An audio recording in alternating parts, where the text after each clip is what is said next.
of the reasons I wanted to talk about sleep tonight was because I've been trying a few different things, Bob and I, as far as sleep goes, and I also wanted to mention that Dr. Oz, I like Dr. Oz. I think he's pretty good. I like him, and he's been, on covers of magazines and newspapers, and he's really doing a big push on the importance of sleep. And feeling good is contagious is his theme for this season of his show. And his first topic was making sleep a priority. So I'm quoting Dr. Oz here. It's hard to focus on losing weight and exercise when you are running on empty. When you come home from work and you are dead tired. When you're coming to pray it off and you're saying to me at the scale, I'm tired. I'm tired.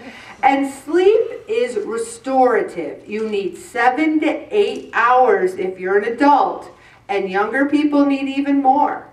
And we have enough stress in our lives that we shouldn't be stressing our bodies by not getting enough rest.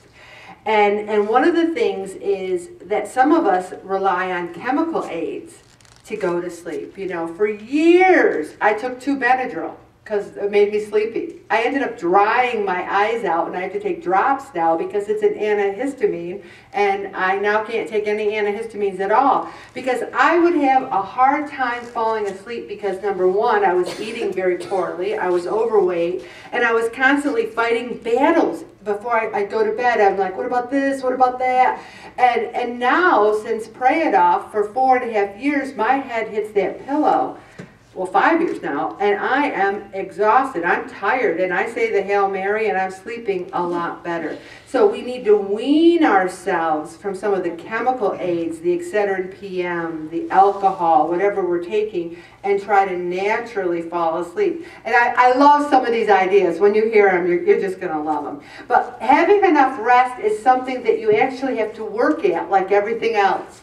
You have to plan. You have to say, this is what I'm going to go to bed. I mean, we don't just go here. And, I mean, if all of a sudden Angie got up and went over and laid down on that table and said, I felt like going to sleep now. We actually say, you go home, usually you put some sort of pajamas on. Am I the only one who still wears a nightgown? I mean, my kids look at me like, Mom, that's so, a nightgown? I go, I don't want to wear sweatpants and a sweatshirt, I want to wear a nightgown, so I guess maybe I'm a dying breed, but I like them. So you need to, and one of the things that this talks about, if people think they can make it up. You know what, I didn't get a lot of sleep up. This weekend, I'm going to make it up. You can't make up sleep.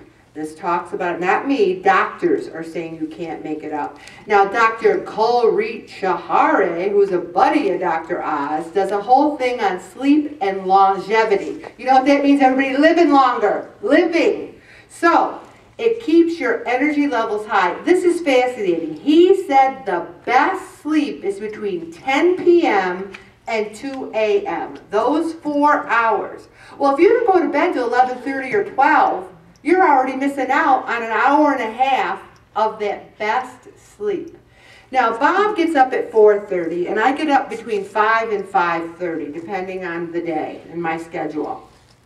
We were going to bed at 11:30. There's like 5 hours sleep, 6 hours sleep, and we're trying to do our daily activities, run, pray it off, do everything. We were exhausted. So we've been trying to go to bed at 9:30. 9:30.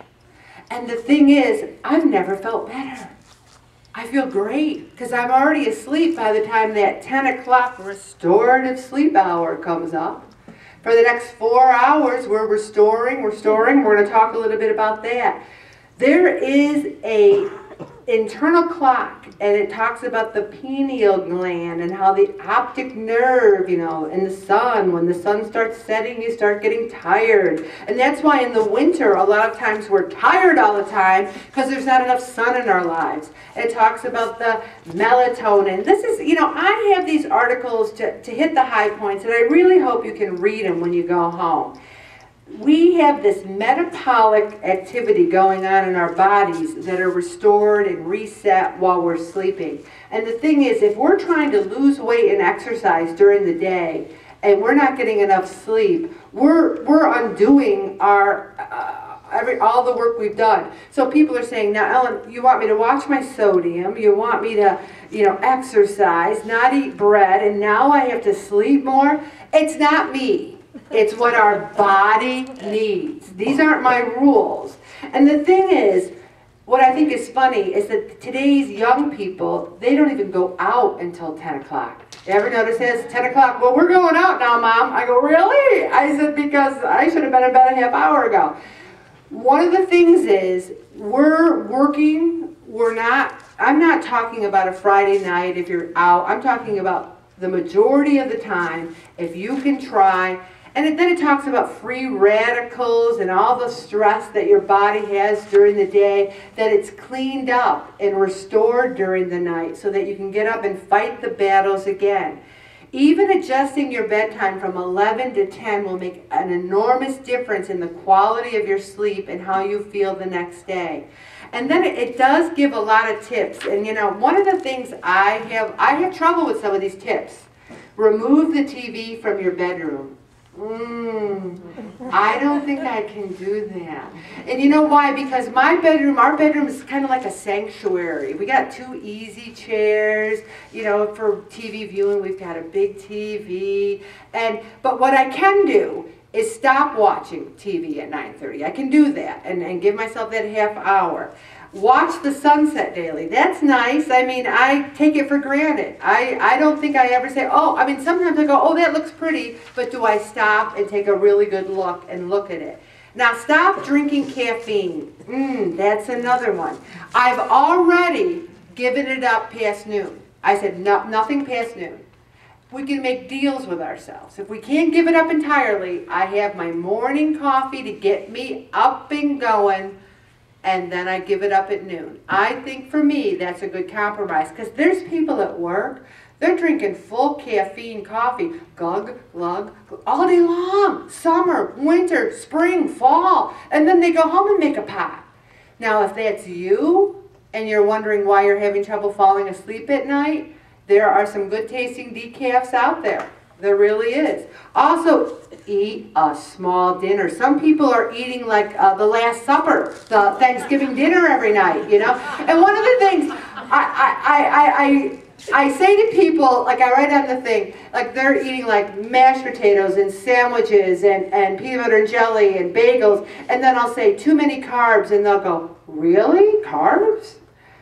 I'm going to have to do a whole session on carbs, because if you're having mashed potatoes and gravy every night for dinner, it really isn't on a weight loss plan. And I'm curious to see what your breakfasts are. After last Friday, we talked about more protein. One person started having turkey for breakfast, lost 3 pounds. And that person, who I won't name names, was having 2 Pop-Tarts every morning for breakfast until she switched to turkey. Lost 3 pounds. It makes a difference. Avoid naps during the day. Now, I don't know about you, but I usually don't nap during the day. I'd like to put my head on my desk at work and take a nice long one, but they'd fire me, I'm afraid.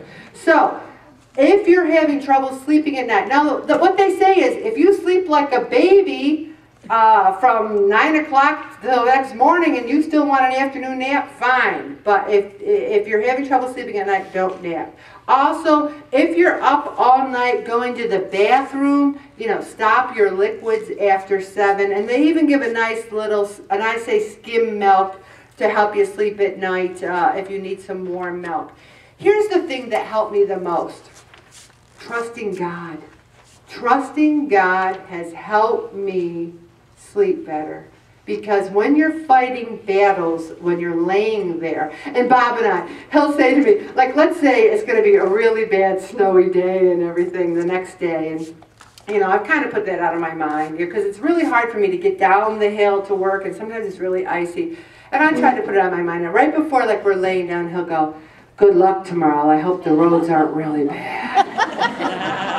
And I'm like, you think I needed to hear that now? And all of a sudden it's like, the roads are in my mind. So we've had a lot of laughs about what we can say right before we go to bed. Or don't say to your husband or wife, good luck with that tough meeting tomorrow. Right before they're falling asleep, you know.